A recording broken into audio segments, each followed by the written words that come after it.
1806 सदी का हिंदुस्तान एक ऐसा दौर था जब ब्रिटिश एम्पायर अपनी ताकत बढ़ा रहा था।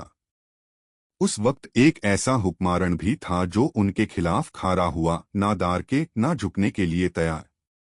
वो सिर्फ एक बादशाह नहीं था, बल्कि एक बहादुर सिपाही और लीडर था जो अपनी रियासत और अपनी अवाम के लिए आखिरी वक्त तक लड़ता रहा। 4 मई 1799 को एक अहम जंग के दौरान उसकी जिंदगी का सफर खत्म हो गया, लेकिन उसका नाम आज भी जिंदा है। ये कहानी है टीपू सुल्तान की। टीपू सुल्तान की पैदाइश 20 नवंबर 1751 को हुई थी। उनका जन्म देवनहल्ली में हुआ, जो उस वक्त मैसूर किंगडम का हिस्सा था। उनके वालिद हैदर अली, जो एक पावरफुल मिलिट्री कमांडर और बाद में मैसूर के रूलर बने। उनकी वालिदा फतिमा फख्र उन निसा थी। बचपन से ही टीपू सुल्तान को मिलिट्री ट्रेनिंग, घुड़सवारी और तलवारबाजी सिखाई गई। उनका फोकस बचपन से ही डिसिप्लिन और लीडरशिप पर था। सिर्फ 15 साल की उम्र में ही टीपू सुल्तान ने अपने वालिद के साथ जंगों में हिस्सा लेना शुरू कर दिया था। उनका पहला मेजर एक्सपीरियंस ब्रिटिश फोर्सेस के खिलाफ था, जो इंडिया में अपनी पावर एक्सपैंड कर रहे थे। उन्होंने ग्योरिला वॉरफेयर, सरप्राइज अटैक्स और फास्ट मोबिलिटी स्ट्रैटेजीज सीखी, जो बाद में उनकी पहचान बनी। 1767 से 1769 तक पहली बड़ी जंग हुई, जिसे फर्स्ट एंग्लो मैसूर वॉर कहा जाता है। इस जंग में मैसूर फोर्सेस ने ब्रिटिश ईस्ट इंडिया कंपनी को काफी मुश्किल में डाल दिया। टीपू सुल्तान ने अपनी ब्रेवरी और स्ट्रैटेजी से सबको इम्प्रेस किया। 1782 में हैदर अली की वफात के बाद टीपू सुल्तान ने मैसूर की हुकूमत संभाली। वो अब ऑफिशियली सुल्तान बन गए।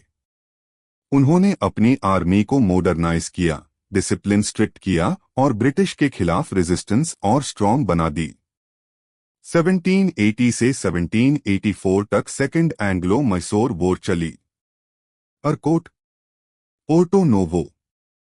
टीपू सुल्तान ने ब्रिटिश फोर्सेस को मल्टीपल डिफीट्स दिए।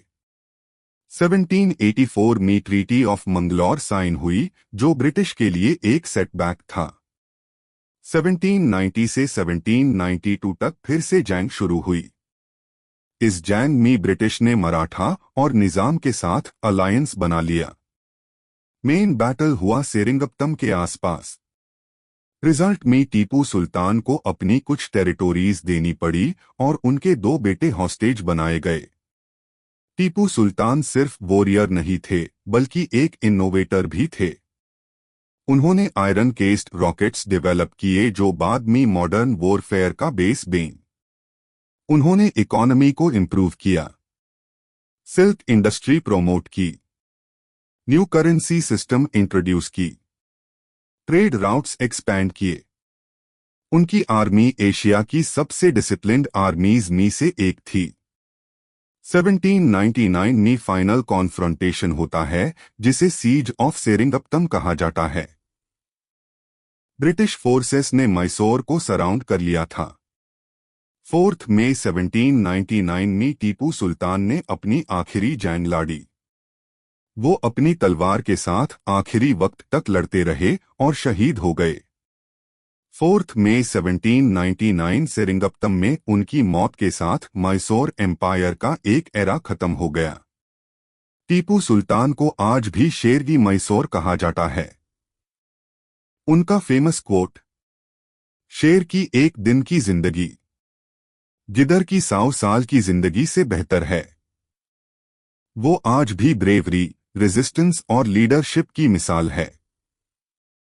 अगर आपको ऐसी रियल हिस्ट्री स्टोरीज पसंद है तो चैनल को सब्सक्राइब करें, क्योंकि हिस्ट्री अभी खत्म नहीं हुई।